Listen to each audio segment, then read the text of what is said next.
I have the login for the Powered by Youth Instagram. Sure. However you guys want to do it, let's get started. Also, This is on. I know you said no to the cake, but we got y'all a slice anyway. Thank you. So- That's so nice. It's Nutella. Oh, I love it. Thank you. It's my favorite. Here, I'm going to give you this. Thank you so much for coming out. We are very Here you go. excited to be out here in beautiful Beaumont. For those of us that have done several All right, events got it. with Becca this week, we want to especially thank you for the gorgeous weather. Thank you all. Thank you. For Texas right now, this is Hold on. thank you very much. We're really excited to be out here. My name is Lauren Somerville. I am from Houston. I am a Powered by People ambassador in Harris County. And you're probably wondering, what is an ambassador? Our purpose is to help register 100,000 new voters in Texas by the end of the year. Really exciting, right? So, Here, let's move away. These are headquarters. Let's go. Have this vision and knows more than anyone how important democracy is. The fact that the GOP Exactly, that's what I'm saying. Let's go over there and one better walk so we turn around. How fundamental and essential it is, how valuable. This is our most sacred right in any democracy.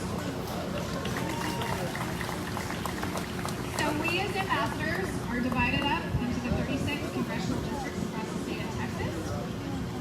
Your captain right here is John Patterson. So he is here, CD 29. And we are going out and joining community groups and building partnerships through voter registration and voter engagement. We want these to be long-lasting relationships, deep relationships with groups that are already on the ground doing the work, groups that have already been doing the work, and we are looking to register underserved, underestimated communities, the very communities that are the focus of voter suppression by the GOP in Texas. So, we would really like you to join us. John would really like some help over here in 29, right? We don't have to keep Brian Babin forever, do we? No! And the way we do that is by making sure we have a lot more people registered to vote. So in Texas, there are actually 5.8 million people who are registered that didn't vote in the last election. That's a problem. those students? But we also have They look like 1.8 students, so go million ask them eligible afterwards. people who are not registered to vote. So that alone would actually help us turn Texas blue. So that's something you can do. You can become a voter registrar here in Jefferson County, become an ambassador, join us, help us turn Texas blue, help Beto fight for democracy. And now you have Louise from Powered by Youth. That's our youth arm for 18 to 29-year-olds. We've got it for everybody. No excuses not to join us in this fight. Alexandra's going. Hey, Cameron. Hello everyone. I gotta take a My name is Luis Escalasuedo, and I'm here to represent Powered by Youth Ambassadors, which, like she was saying, is the youth, the student arm of Powered by People Ambassadors. And we're basically on a mission to drive youth registration, engagement, and participation in their communities. Last summer, we broke turnout records in Texas by mobilizing over 140,000 texts to be sent to individuals.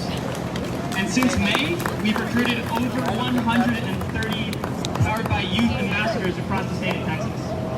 So, we're going to be talking a lot about voting rights here today, and conversation's amazing, and we love conversation, but it's important we take action as well. So, what can we do? First, if you're a student in high school, a student in college, or just a young person in your community that wants to get engaged and cares about voting rights, come visit me after the event, during the event, and I can get you registered to join us as a Powered by Youth ambassador, or just to follow us on social media so you know when we're in your community. And if you're still young at heart, but you have someone who's young in your community, in your life, that you think would like to join us, I would relate, but I can't. Come visit me as well. We can get you our voting or our contact information and help them get signed up to join us. So, we've got a long way to go until we get youth engagement where we want it, but it's events like these and people like all of y'all that really make me hopeful. And with that, I want to pass it to another person that definitely makes me hopeful, and that's Joseph Trahan from the Jefferson County Democrats. Louise! Good afternoon. How are you doing? How many Democrats do we have in the House? I'm so thankful to have all of you here this afternoon, especially this hot day. But we have a great lineup of speakers that are going to talk to you about what matters to people here in the great state of Texas and what really is important to people of Jefferson County. So just a little bit of housekeeping. If you need to use the restroom, these doors are open and you follow the lines and you can go to the restroom and it's nice and it's cool. And if you're feeling dizzy, you can also utilize the inside of the facility if you're not feeling well.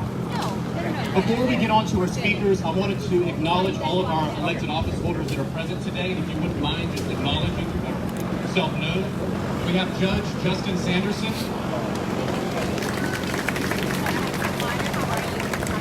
We have a Southeast Texas legend, Senator Carl Parker.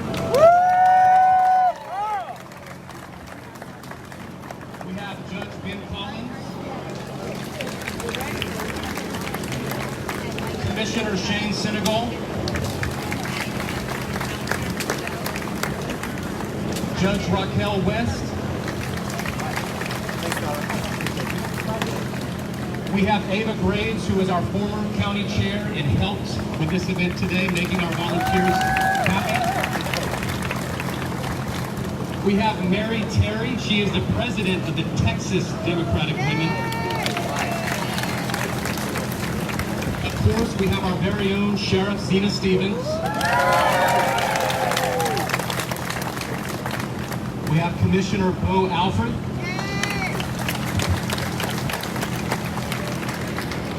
We have former Councilwoman Robin Mouton, who is running for mayor of the city of Beaumont,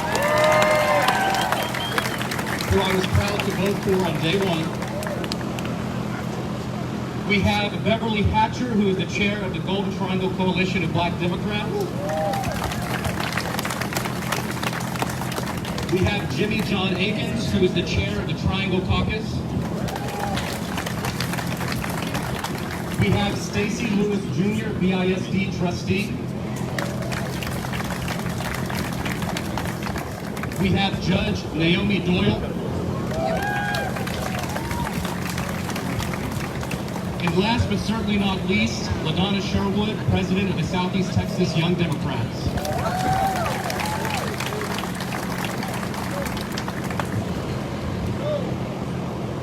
Oh, I'm sorry. Last but certainly not least, our district clerk, Jamie Smith. And remember his name and many others on the ballot for the midterms in 2022. Without further ado, I would like to give the mic over to our very own Sheriff Zena Stevens. And one thing in particular of note is that not only does she uphold the responsibilities with excellence at the Sheriff's Office, she makes it a point of serving our community, showing up and showing out. And we are so privileged to have her represent the Democratic Party, but also have the support of independents and Republicans, something that Beto O'Rourke has been able to achieve as well. What? Cynthia asked you to do a head count. Oh, okay. Let everyone sit down first. Should Louise do a head count? And then You're recording. Oh, sorry. Thank you. So, I am so excited to see so What? many people here today. It means that you take what's going on in our community and across our state, you take that seriously. I take it seriously. Voter suppression is real. It's not something that's new. We've seen it. You know, big prior to difference. The 1965 Voters' Right Act. We saw. It was like 130. We saw earlier. people preventing us through literacy tests, making people recite the Constitution before they could vote. So restrictions are nothing new. I'm encouraging you with the restrictions, continue to vote like we did this last cycle. We have to continue to vote. My fear, though, aren't those restrictions. My fear is the ability to nullify your vote. That destroys democracy. Giving legislators the ability, or a judge, the ability to take your vote, to take your voice, just based on the preponderance of evidence. Do you understand what they're trying to do? So that means if you you go vote, and they believe, without clear evidence, just believe, with the preponderance of evidence, that's a different standard than we've used before, then your vote does not count. I implore you to vote. It doesn't matter whether they give you a water bottle. We would like to have water. We would like to have food. Whatever happens under this present leadership, we still have to continue to vote. Because we have to vote those people out so we can change the rules and make sure they're consistent and fair.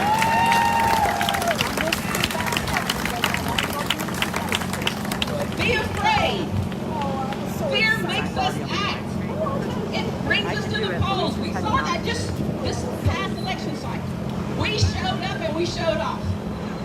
We voted the last president out of office, as we should have.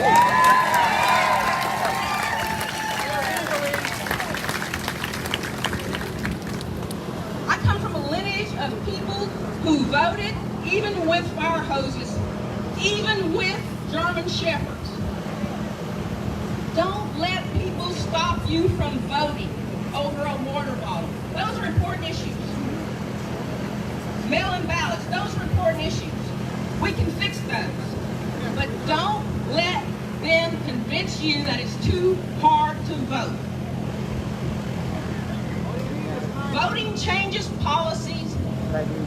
Voting gets people like me elected, like all the great elected officials here, who take care of your community because they care about people. It's about being fair and compassionate. It's about being seen and accessible. It's about listening. And so those are the people that you want in office. You can make it happen. I am so excited, again, to see so many of you here. The cooperation that you're having with the Democratic Party, with the young Democrats, with the progressive Democrats, with the Democratic women.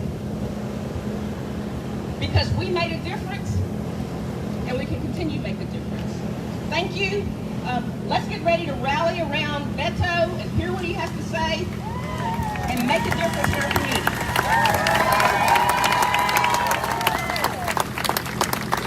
Thank you very much, Sharon.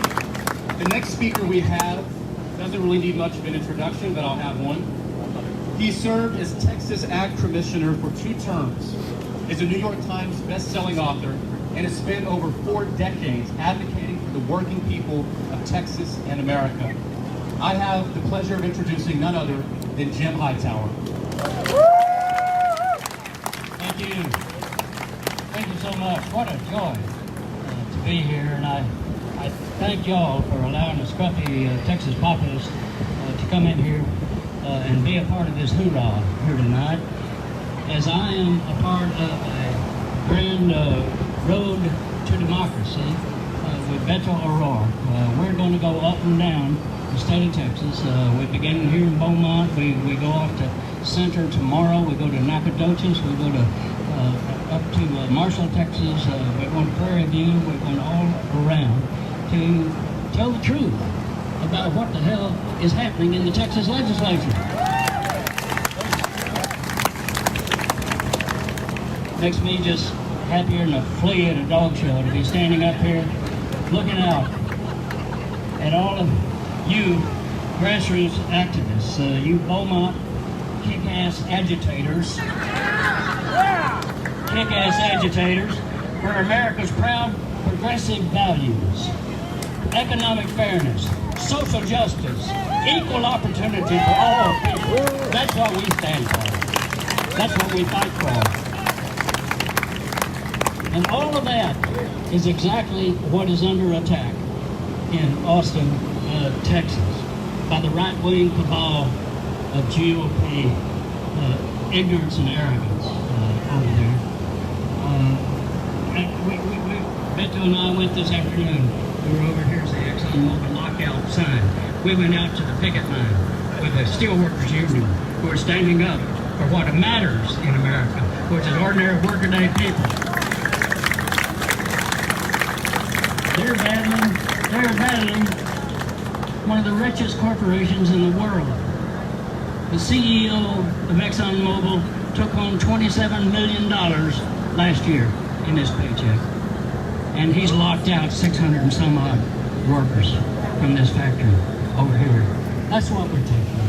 That's the level of fairness. Some of these guys are getting so rich, you know, they can afford to air condition hell.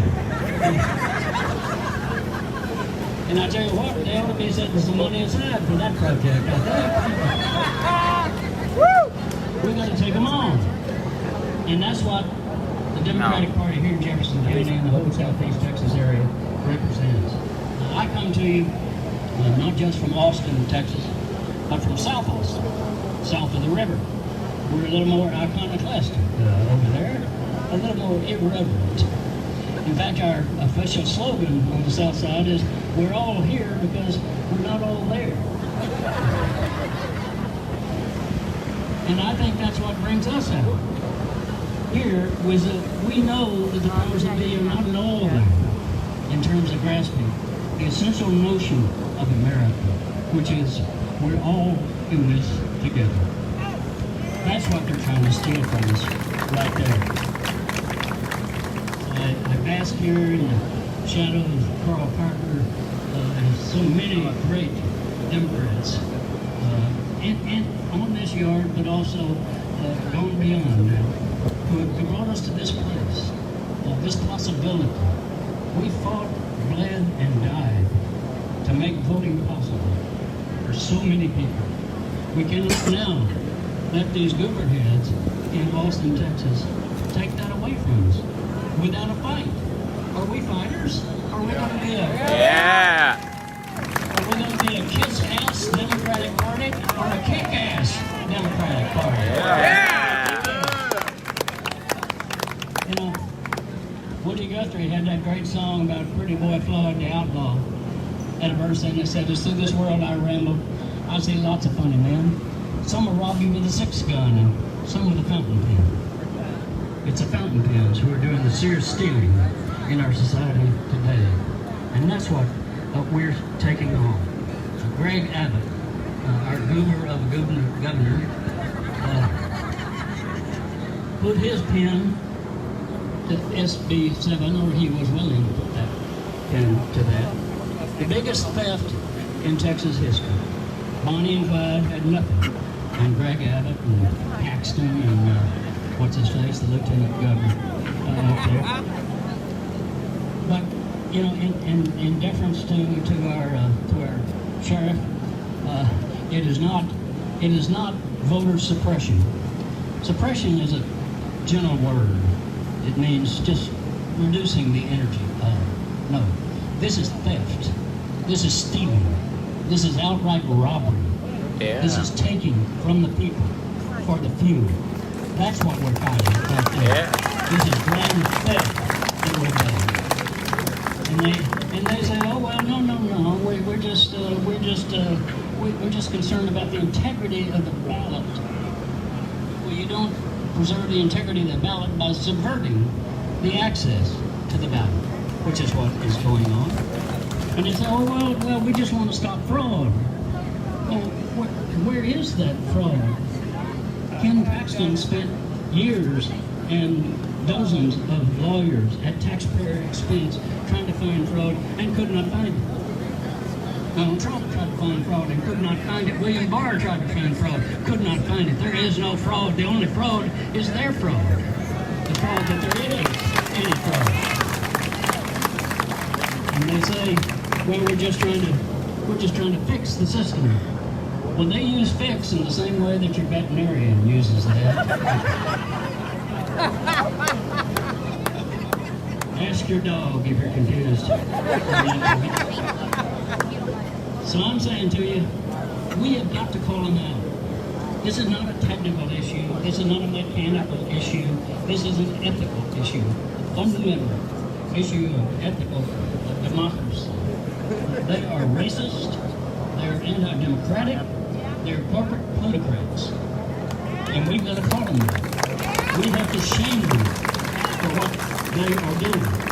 I believe you should be printing wanted posters. All of these Republicans who have supported this legislation and put those posters on every telephone pole in Jefferson County and bring them to account. Let people know these are the thieves who are stealing from you. They are the ballot thieves. No, enough of me. I'm just proud to be with you, proud to see you standing up as Jefferson County has done again and again over the years. Standing up for democracy, standing up for workers' rights, standing up for ordinary workaday people. That's what it comes down to. Are we going to be ruled by the few, or are we, the people, going to rule the few? Which is democracy stuff to do. So Beto O'Rourke and I are going up and down the road here in East Texas, but all across the state. And you need to spread out into your communities and into your neighborhoods and spread this word. Put those posters up. Create your own bumper stickers and your own posters and etc. Let's let people know what's going on. They don't know this is happening in most of the parts of the state of Texas. So we're the ones that got to do that. I just cite Harry Truman, who, when he was running for president, somebody shouted at us, said, "Give him old Harry." And he said, "No," said, "I'm just going to tell the truth on him, and they'll think it's hell." That's what we're doing. Thank you so much.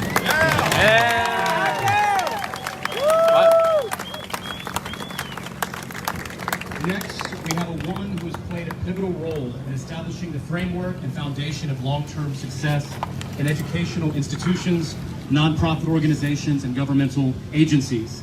She now serves as the vice chair of the Texas Democratic Party. She is also a professor at Texas Southern University and the proud mother of Marley. We have none other than Dr. Carla Braley. Thank you so much, Joseph.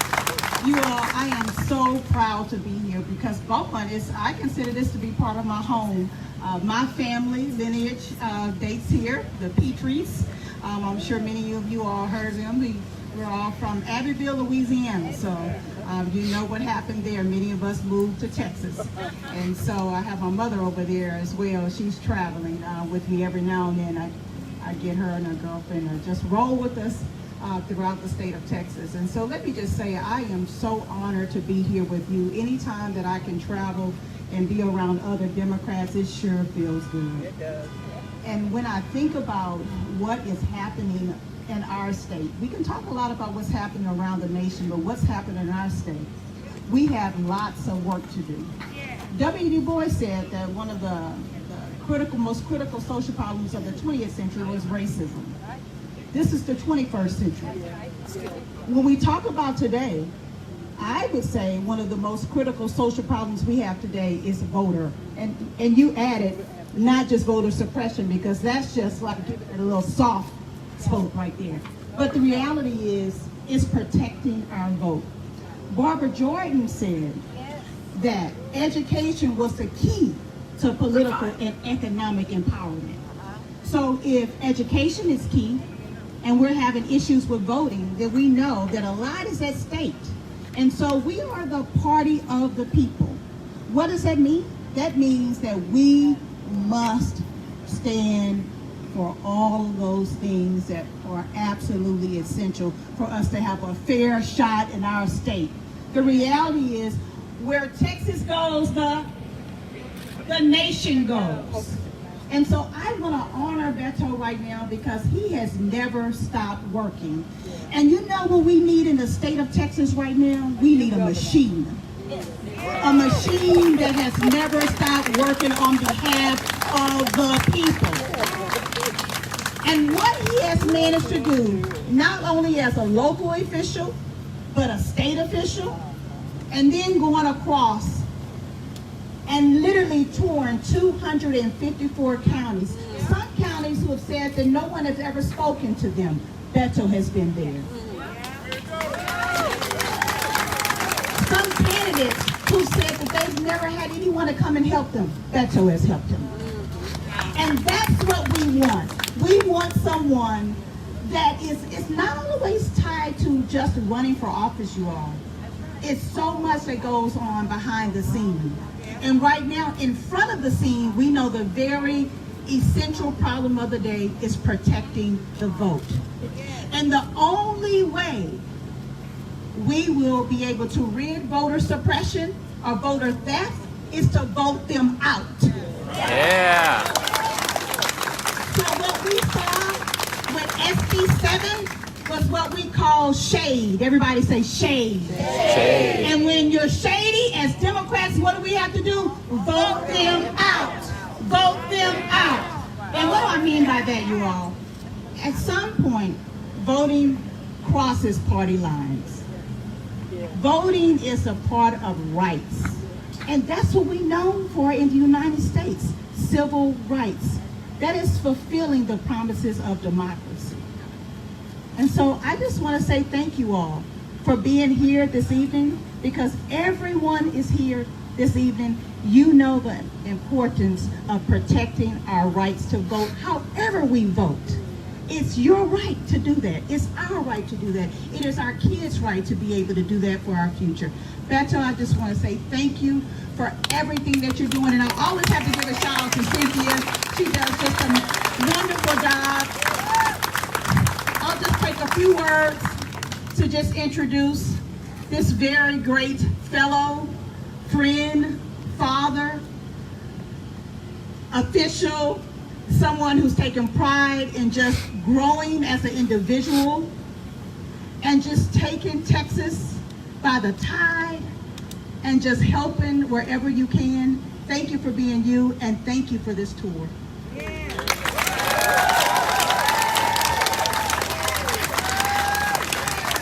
Hey, Beaumont, how are y'all doing tonight? Good to be with you. I feel much the same. I am so grateful that you're here.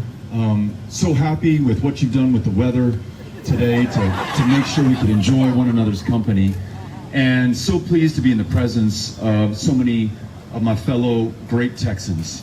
Jim Hightower, who, as you all know, was the Agriculture Commissioner of the state of Texas, was also transcending that position to be just a true leader at a moment that we needed it. Beyond his official title and his office, the hope that he gave to people who lived in communities like mine in El Paso that were never visited and all too often forgotten. That's the kind of place that Jim Hightower would show up. And in fact, I've got a picture of Jim Hightower with my dad, the county judge at the time of El Paso County, campaigning in the streets of El Paso, just 12 hours and 11-minute drive to the west of where we are on I-10, in another time zone altogether, 2 flights to get there. That's the kind of place that Jim Hightower would show up. He'd show up in Marshall, Texas, and Center, Texas, and Abilene, and Wichita Falls, and Emory, and he's here tonight in Beaumont because he wants to be here tonight in Beaumont. And when we drove into Beaumont, we're at the United Steelworkers Hall, and I'm getting ready to introduce Jim to all these great steelworkers and to the president of the local. For so many years, decades unfortunately, we were laboring in the wilderness here in Jefferson County, in far west El Paso County. And we began to sympathize and identify with our captors and those who were trying to steal our democracy, and even begin to believe that there was no chance we were going to win elections for County Commissioner's Court, Commissioner Senegal, or County Sheriff Stevens, much less U.S. Senator in 2018, when they thought we had all but a snowball's chance here in Jefferson County to make it through. But all of us banded together under the leadership of Dr. Braley and others to visit each one of the 254 counties, to leave no one behind, no one taken for granted, no one forgotten. We showed up everywhere, and together, it wasn't the candidate, it wasn't even the party, it was all of us, the people. We produced the largest turnout in a midterm election since 1970. Young voter turnout up 500% from the last midterm election. Working our tails off. Though we did not beat Ted Cruz, we helped to elect 2 new members to the U.S. Congress in Houston and in Dallas, both replacing Republicans. 12 new state legislators who have all done us proud in this last legislative session. And in Harris County alone, 17 African-American women elected to judicial positions. Talk about criminal justice reform.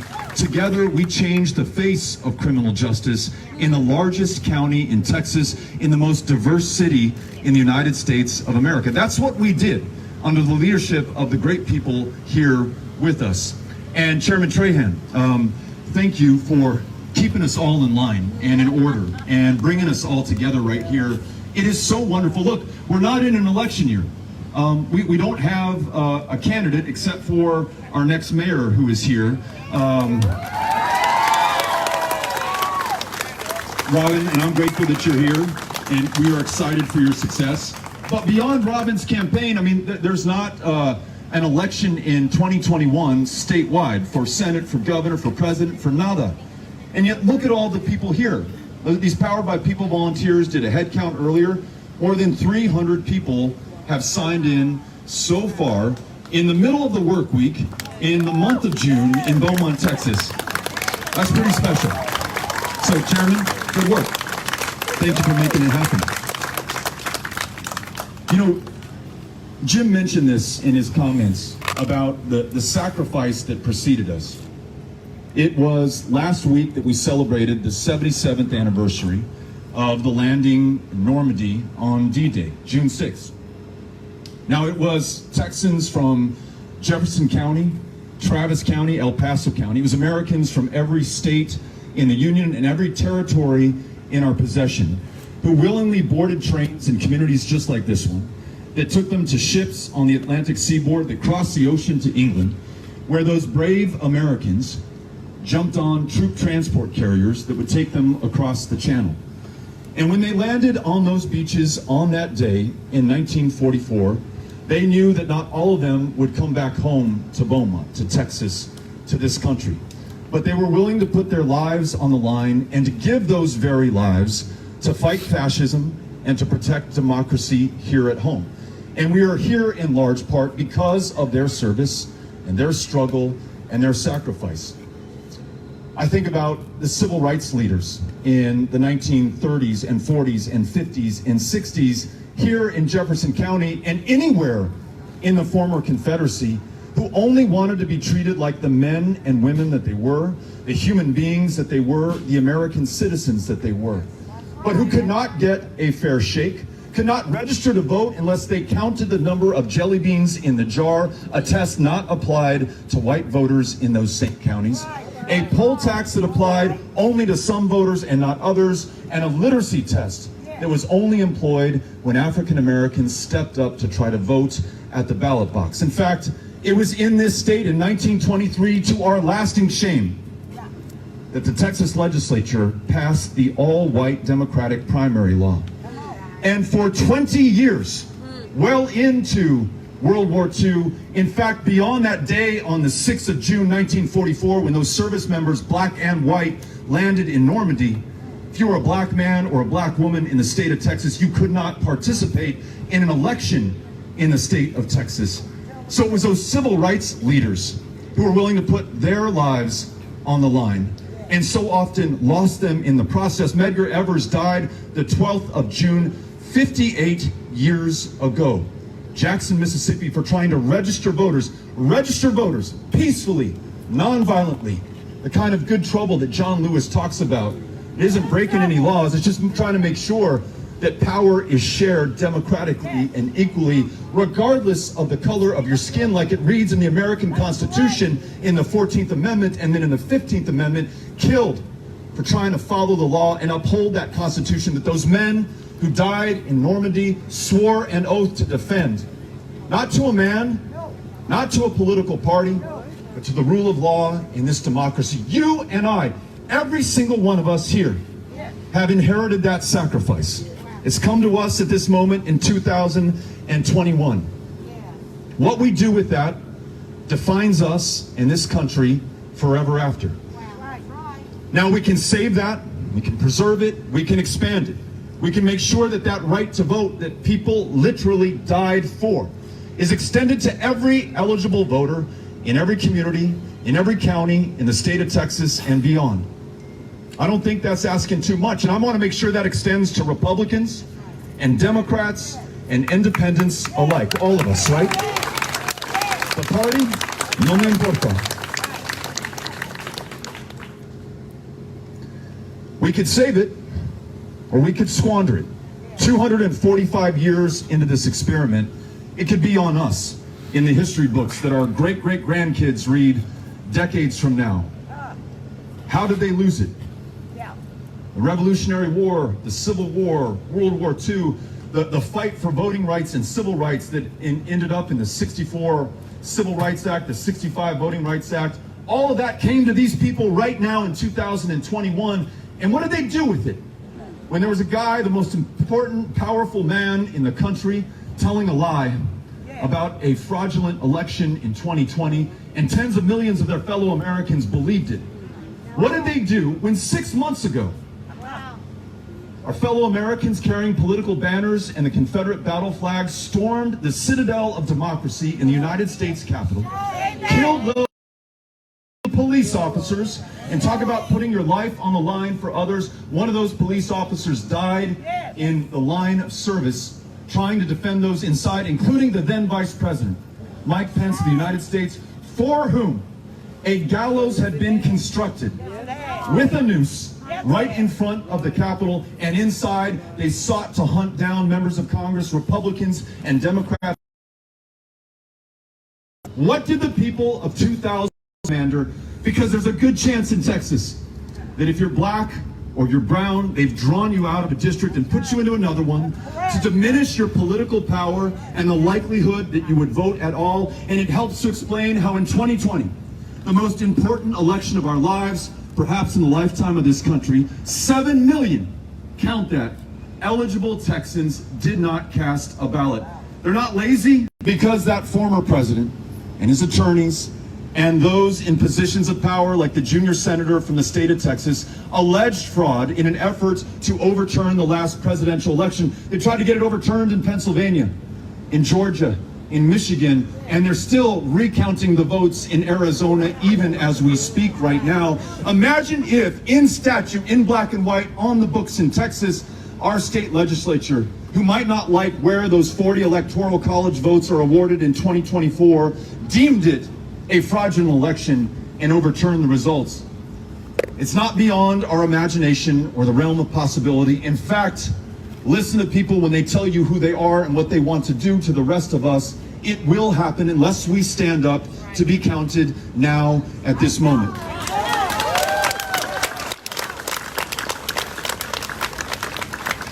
Hightower gave us a great Truman line, and I want to trade him one of mine.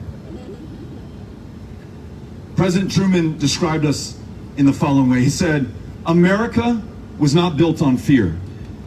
And I'll pause for a second, and this bullshit about building another wall on the southern border with Mexico,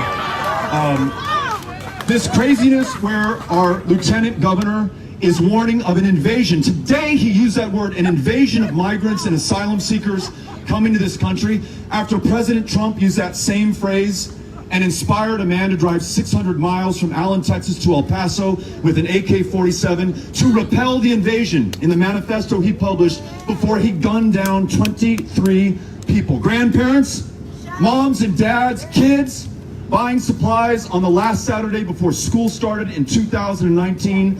They were killed because they were deemed part of an invasion. All of that is the language of fear, and it has brought us the consequences and wages of it. Truman said, that's not us. That's not what we're about.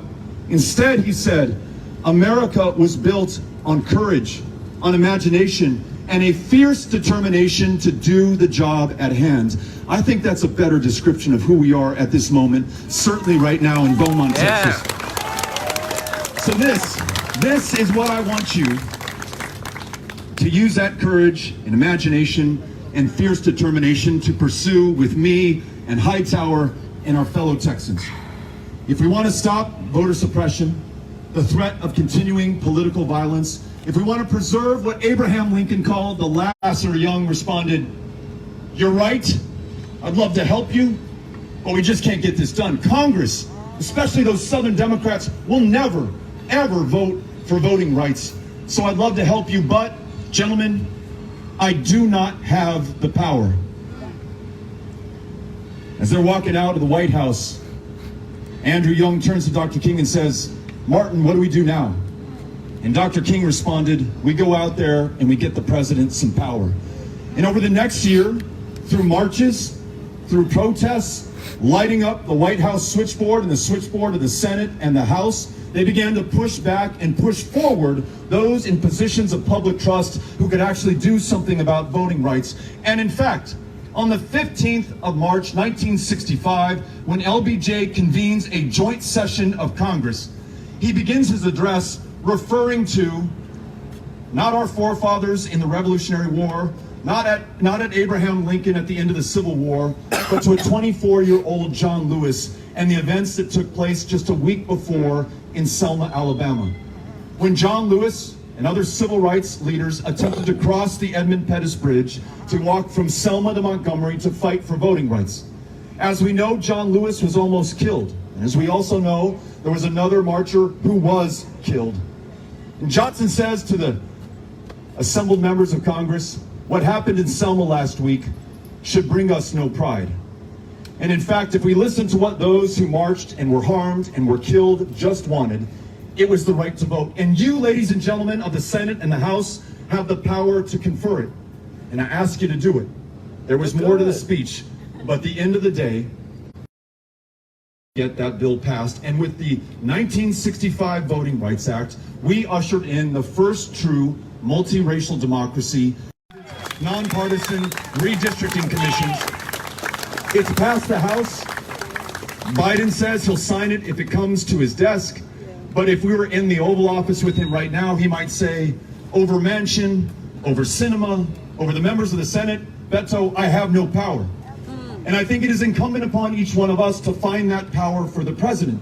And so I ask you to light up the White House switchboard today in 2021, just as our moms and dads did in 1965. I ask you to lead marches here in Beaumont, and I ask you to come to our state capitol in Austin this Sunday, the 20th of June at 5:30, where we will assemble on the steps of the State House. And we will assemble in such numbers that our presence and our voice and the action we request cannot be denied, neither in the state or in the halls of Congress, and most importantly, in the White House. Is it an inconvenience on Father's Day to travel to Austin? Absolutely.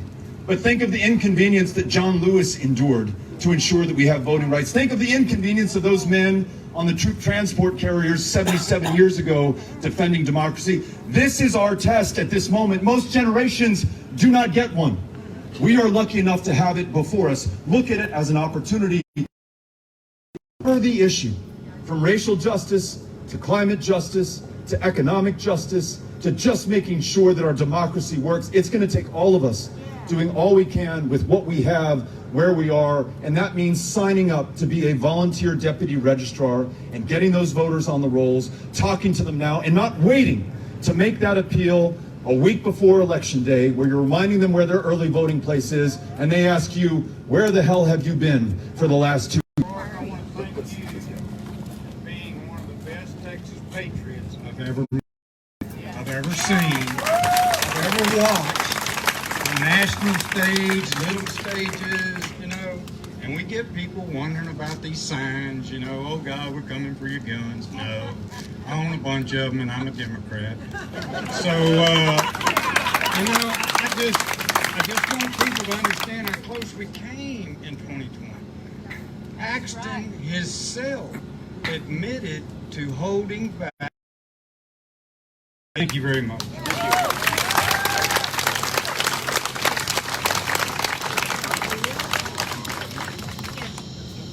Hello. First of all, thank you for coming, and it was very inspiring. But I do have a question, and I get confronted to this every time I do speak to people about voting, and it's about voting in Texas and all the gerrymandering. And like a lot of people say, it don't really matter in Texas because Texas. So how can I better? On all of us to demonstrate what political power can do for folks. After Harvey, I drove. You can still make a small fortune in agriculture, but the problem is you've got to start with a large fortune. And that is a crisis that our national media has ignored, is a crisis that that most of our state media has ignored, a crisis that most of our local media ignores. And that is the connection right there. We built, when I became agriculture commissioner, there were no farmers markets in the state of Texas. There used to be, but they had all been squeezed out by the supermarkets. So we established a network of farmers markets. And the Dallas News ran an editorial said, well, Hightower shouldn't be saying government should set up farmers markets, because if the people wanted a farmers market, the free enterprise system would have created a farmers market, which of course was complete horseshit. And we sent a staff out to people, including right here in Jefferson County, and said, do you want a farmers market? And they said, yes. Now, please. Farmers wanted a farmers market. We had cotton farmers in West Texas with 3,000 acres of land. And yet the only income that they had was what they sold at a farmer's market on Saturday in the city of Lubbock. So it doesn't take huge efforts. It takes efforts that are real, that people can see, and in the case of food, literally taste. So you have a network, direct to your point about schools, you have a network of farmers markets, or people in food pantries, or people with neighborhood gardens, and etc. Organize them and have them go to the school board and have them go to the county commissioner's court and say, we want this back in our schools. And then organize the kids who want to be in agriculture. Because the fastest movement in farming today is by young women all across the country. They are natural farmers. They want to farm. And they have the power, the political power, to bring that to fruition. It's just got to be organized. It's everything that we're talking about here, generally here today. And the same thing with the steelworkers. It's not known statewide because we haven't made it known statewide. And Beto's going to do that, and I've got my Facebook page. I've got a free speech TV channel that I do every 2 weeks. I've got a weekly radio column, commentaries. I've got, etc. So we're going to put our network to work, but we have to be our own media. In the 1950s, when Carl Parker was only 60 or 70 years old, in the 1950s, the media didn't cover anything progressive in Texas. The media then were major newspapers, Houston Chronicle, the Dallas Morning News. In fact, the progressives at the time created a slogan for the Dallas Morning News. It said, if it happens in Texas, it's news to us, because they didn't report it. And so we created the Texas Observer at that time. And some trial attorneys right here in Jefferson County were instrumental in making that possible, creating our own media. And now we have to do it again, and now in the hands of this Sid Miller guy, and he wears this big white hat.